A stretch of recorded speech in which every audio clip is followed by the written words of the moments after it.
ഒരു 2 പതിറ്റാണ്ട് മുൻപുണ്ടായിരുന്ന ഏറ്റവും വലിയ ഡിബേറ്റ് IPL ക്രിക്കറ്റിന്റെ മനോഹാരിത നഷ്ടപ്പെടുത്തും.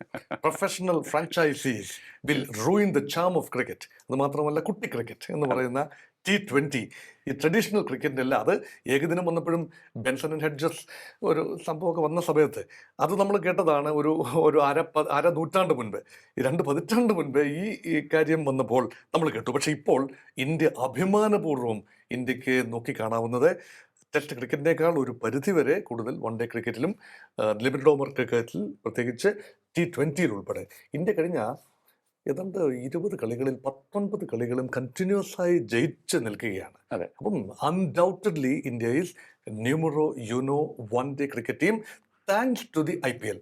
ലോകോത്തര താരങ്ങളുമായി ഇന്ത്യൻ താരങ്ങൾ, യുവതാരങ്ങൾ, അത് മാത്രമല്ല ഇന്ത്യയുടെ ബിഗ് ടൈം താരങ്ങൾ ആരും ഇതിൽ മത്സരിച്ചില്ല എന്ന് ഓർക്കണം. അതെ.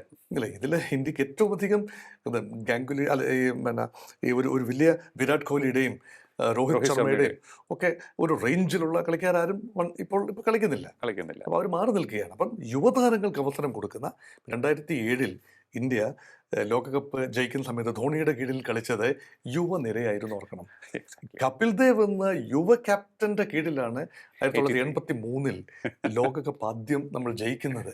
അല്ലേ, ഇംഗ്ലണ്ടിൽ വെച്ച് ലോകകപ്പ് വെസ്റ്റ് ഇൻഡീസിനെ പരാജയപ്പെടുത്തി ഇന്ത്യ ജയിക്കുന്നത്. അതുകൊണ്ട് യുവനിര എപ്പോഴും എക്സ്പ്രസ് ചെയ്തിട്ടുണ്ട് ഇന്ത്യക്ക് വേണ്ടി ചരിത്രപരമായി. അങ്ങനെയും കാണാം.